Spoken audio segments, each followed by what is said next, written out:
Hello दोस्तों, मेरे channel the true form of fear पर आप सभी का स्वागत है। मेरे इस चैनल पर आपको मिलेगी कई खौफनाक और सच्ची कहानियां। यदि आपके पास भी कोई सच्ची कहानी है तो मुझे मेरे टेलीग्राम या जीमेल पर भेज सकते हैं। मैं आपकी कहानियों को दूसरों तक पहुंचाने की कोशिश करूंगा।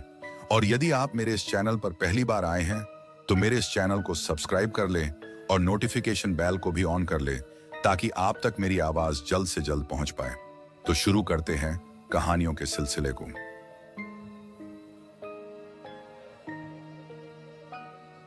मेरा नाम शुभम है और यह कहानी एक छोटे से गांव की है जहां एक साधारण सा परिवार रहता था। परिवार में एक माँ, पिता और उनकी छोटी सी बेटी पूजा थी।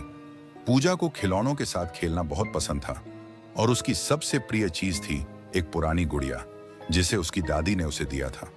राधा, पूजा की माँ, हमेशा अपनी बेटी के खेलों को बड़े ध्यान से देखती थी। उसे यह सब बहुत अजीब लगता था। उसे लगता था जैसे पूजा और उसकी गुड़िया के बीच कुछ तो था जो सही नहीं था। लेकिन राधा ने हमेशा इसे नजरअंदाज किया क्योंकि बच्चों का ऐसा करना आम बात होती है। घर में एक बड़ा सा पुराना आईना था जिसे राधा ने अपनी माँ से लिया था। यह आईना घर के एक कोने में रखा हुआ था और उसकी सुंदरता को देखकर कभी किसी को भी घबराहट नहीं होती थी। लेकिन इस आईने के सामने जो कुछ भी हुआ वह राधा के लिए कभी न भूलने वाला अनुभव बन गया। एक शाम राधा बर्तन धो रही थी जबकि पूजा अपनी गुड़िया के साथ हॉल में खेल रही थी। पूजा बैठी हुई थी, एकदम शांत और गंभीर।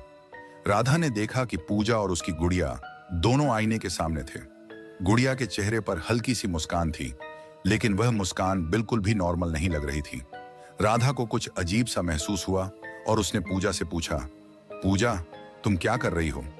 पूजा ने सिर झुकाए बिना जवाब दिया, माँ, गुड़िया मुझे बता रही है कि वह मुझसे बहुत प्यार करती है और हमेशा मेरे साथ रहेगी। राधा की धड़कन तेज हो गई, लेकिन उसने इसे नजरअंदाज किया। वह विश्वास नहीं करना चाहती थी कि उसकी बेटी ने ऐसा कुछ कहा। लेकिन फिर उसने आईने में झांका। आईने में पूजा और उसकी गुड़िया दोनों थे, लेकिन कुछ था जो डरावना था। गुड़िया की आंखें अब सामान्य नहीं थीं। उनकी आंखें विशाल हो गई थीं और उनमें कुछ अजीब सी चमक थी। गुड़िया का चेहरा धीरे धीरे मुड़ रहा था और अब वह मुस्कुरा रही थी, लेकिन उसकी मुस्कान बिल्कुल ही डरावनी थी। राधा की धड़कन बढ़ने लगी, उसका हाथ कांपने लगा। उसे लगा जैसे कुछ गलत हो रहा है। वह डर के मारे आईने से दूर हटने लगी, लेकिन तभी उसने देखा कि गुड़िया की मुस्कान और तेज हो गई। आईने में गुड़िया ने धीरे से अपनी छोटी सी उंगली उठाई और पूजा के कान में कुछ फुसफुसाया। क्या तुमने सुना?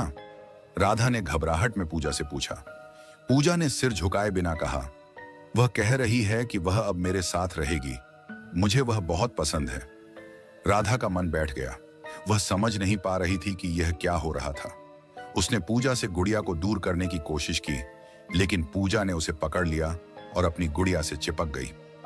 राधा ने धीरे से गुड़िया को खींचते हुए आईने के सामने रखा और उसकी आंखें फटी की फटी रह गईं। आईने में वह जो देख रही थी वह किसी इंसान जैसा नहीं था। गुड़िया की आंखों से खून की धारें बह रही थीं और उसकी मुस्कान अब एक खौफनाक और डरावनी रूप में बदल चुकी थी। राधा के शरीर में जैसे करंट दौड़ गया। उसने गुड़िया को फेंकने की कोशिश की, लेकिन जब वह गुड़िया को फेंकने के लिए आईने के पास पहुंची तो कुछ अजीब घटित हुआ। आईने में एक धुंधली सी आकृति दिखने लगी। यह आकृति पहले तो अस्पष्ट थी, लेकिन जैसे ही राधा ने गौर से देखा उसे समझ आया कि वह आकृति पूजा की थी। पूजा की हूबहू तस्वीर थी, लेकिन उसकी आंखों में एक खौफनाक चमक थी और उसका चेहरा पूरी तरह से बेहोश और रिक्त था।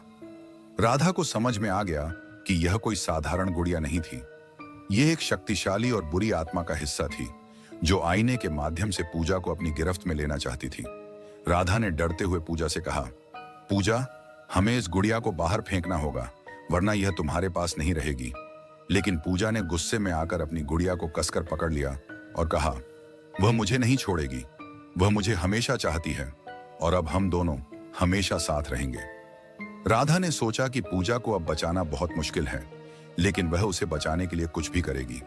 उसने गुड़िया को आईने से दूर फेंकने की कोशिश की, लेकिन जैसे ही उसने यह किया, आईने में एक चौंकाने वाली चीख गूंज उठी, जैसे कोई बुरी ताकत बाहर निकलने के लिए तैयार हो। अचानक कमरे का तापमान बहुत ठंडा हो गया। राधा ने पलट कर देखा तो पूजा और गुड़िया दोनों आईने के सामने खड़े थे। गुड़िया की आंखें फिर से खुली हुई थीं और अब वह अपनी मुस्कान को और भी बड़ा कर रही थी। राधा को अब महसूस हुआ कि गुड़िया न सिर्फ एक खिलौना थी, बल्कि वह एक ऐसी बुरी आत्मा का अवतार थी जो अब पूजा को अपने कब्जे में लेने के लिए तैयार थी। राधा ने पूजा को अपनी गोदी में उठाया और घर से बाहर दौड़ पड़ी, लेकिन वह जानती थी कि अब वह कभी भी इस डरावनी शक्तियों से छुटकारा नहीं पा सकती थी। उस रात के बाद राधा और पूजा उस घर से बाहर चले गए, लेकिन गुड़िया और आईने का खौफ आज भी उस घर में बसा हुआ है।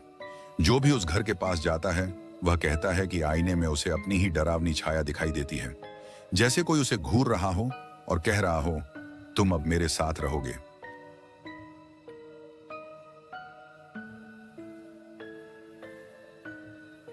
मेरा नाम नितिन है और यह कहानी मुझे मेरे दादा ने सुनाई थी और अब मैं इसे आपको सुना रहा हूं। यह कोई मनगढ़ंत किस्सा नहीं, बल्कि एक सच्ची घटना है जिसने 3 दोस्तों की जिंदगी हमेशा के लिए बदल दी। केरल के एक छोटे शहर में सुल्तान नामक एक प्राचीन कब्रिस्तान था। वहां के बुजुर्गों का मानना था कि यह कोई साधारण कब्रिस्तान नहीं, बल्कि एक शापित भूमि थी। कहते थे जो भी वहां अमावस की रात जाता वो कभी वापस नहीं आता, या फिर अगर आता भी तो पहले जैसा नहीं रहता। पर इन बातों पर यकीन करने वाले अब बहुत कम बचे थे। नए जमाने के लोग इन्हें पुरानी कहानियां समझते थे। इन्हीं नए जमाने के लोगों में से 3 दोस्त थे, रोहित, श्याम और शेखर। इन तीनों को डर जैसी चीज पर यकीन नहीं था। वे रोमांच के शौकीन थे और अक्सर ऐसी जगहों पर जाने की हिम्मत दिखाते जहां दूसरे जाने से भी कतराते। एक रात जब आसमान पर चांद का नामो निशान नहीं था और चारों ओर काली अमावस की घनी परछाइयां थीं, ये तीनों दोस्त कब्रिस्तान के पास जाकर शराब पीने का प्लान बनाते हैं। अबे और कहीं नहीं मिला क्या? श्याम घबराया हुआ था। डरपोक मत बन, शेखर हंसते हुए बोला। आज अमावस की रात है और यही तो असली मजा है। रोहित ने भी हामी भरी। भूत वूत कुछ नहीं होते यार, बस कहानियां होती हैं। तीनों कब्रिस्तान की सीमा पर बैठकर शराब पीने लगते हैं। हवा में अजीब सी ठंडक थी जो आम तौर पर इस मौसम में महसूस नहीं होती। जैसे ही उनकी हंसी और बातें तेज होती हैं, अचानक कब्रिस्तान के अंदर से फुसफुसाहटें आने लगती हैं। श्याम के हाथ से गिलास छूट जाता है। तुमने सुना? रोहित और शेखर भी चुप हो जाते हैं। आवाजें धीरे धीरे तेज होने लगती हैं, जैसे बहुत सारे लोग आपस में कुछ कह रहे हों, लेकिन उनकी भाषा समझ से परे हो। फिर एक ठंडी हवा का झोंका आता है और साथ में आती है किसी के रोने की आवाज। शेखर घबरा कर बोला, यह जरूर कोई हमें डराने की चाल है। रोहित टॉर्च उठाता है और बोला, चलो अंदर देखते हैं, ये आवाजें आ कहां से रही हैं। श्याम पीछे हटना चाहता था, लेकिन दोस्ती के नाम पर वो भी उनके साथ चल देता है। कब्रिस्तान के अंदर घुसते ही हवा तेज हो जाती है। कब्रों के बीच से रास्ता बनाते हुए वे आगे बढ़ते हैं। तभी रोहित की टॉर्च अचानक एक मकबरे पर ठहर जाती है। वहां एक आदमी खड़ा था। उसकी आंखें खोई हुई और उदास थीं, जैसे वो किसी गहरे दुख में डूबा हो। कौन हो तुम? रोहित ने हिम्मत जुटाकर पूछा। उस आदमी ने धीरे से जवाब दिया, मैं एक आत्मा हूं, मेरा नाम अकबर है। तीनों दोस्त सन्न रह गए। अकबर ने आगे बताया, यह कब्रिस्तान एक अभिशाप से ग्रसित है। हर अमावस की रात यहाँ एक चुड़ैल जागती है और हम आत्माओं को कष्ट देती है। हम चैन से सो नहीं सकते। क्या इस अभिशाप को तोड़ा जा सकता है? रोहित ने पूछा। अकबर ने धीरे से कहा, हाँ, लेकिन बहुत खतरा है। कब्रिस्तान के पीछे जंगल में एक मंत्र पुस्तिका छिपी हुई थी। उसे आधी रात से पहले जलाना था, तभी चुड़ैल का अभिशाप खत्म हो सकता था। तीनों दोस्तों का नशा पूरी तरह उतर चुका था। वे अब इस कब्रिस्तान की आत्माओं को मुक्ति दिलाने के लिए निकल पड़े। गहरे अंधेरे में चलते हुए वे जंगल तक पहुंचे। वहां उन्हें एक छोटा कंकाल मिला जो शरारती था, लेकिन उनकी मदद करना चाहता था। उसने कहा, जादुई किताब झील के अंदर है, लेकिन चुड़ैल तुम पर हमला कर सकती है। ये लो, आम के पत्ते। जब तक ये तुम्हारे पास रहेंगे वो तुम्हारा कुछ नहीं बिगाड़ पाएगी। तीनों ने पत्ते अपने पास रखे और झील तक पहुंचे। झील के भीतर कुछ चमक रहा था। रोहित को तैरना आता था।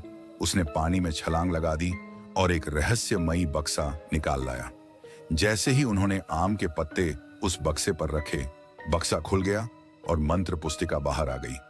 कब्रिस्तान लौटकर उन्होंने किताब से अभिशाप नाशक मंत्र पढ़ना शुरू किया।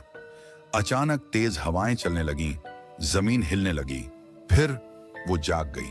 चुड़ैल उसकी आंखें रक्त सी लाल थीं। उसकी चीखों से पूरी रात कांप उठी। वो तीनों को मारने के लिए आगे बढ़ी, लेकिन आम के पत्तों ने उनकी रक्षा की। धीरे धीरे मंत्रों का असर हुआ। चुड़ैल की शक्ति कमजोर होने लगी। आखिरकार वो आग की लपटों में जलकर भस्म हो गई। जैसे ही चुड़ैल मरी, कब्रिस्तान से एक हल्की रोशनी उठी। अकबर समेत सभी आत्माएं शांतिपूर्वक विलीन हो गईं। तीनों दोस्त हैरान और भावुक थे। वे समझ गए कि इस दुनिया के पार भी एक दुनिया है, और वो उतनी ही असली है जितनी हमारी। यह कहानी सिर्फ एक डरावनी दास्तान नहीं, बल्कि एक हकीकत है। जो लोग सुल्तान कब्रिस्तान गए हैं, वे आज भी कहते हैं कि वहां की हवा कुछ अलग महसूस होती है। क्या यह सिर्फ वहम है, या फिर कोई छाया अब भी वहां भटक रही है?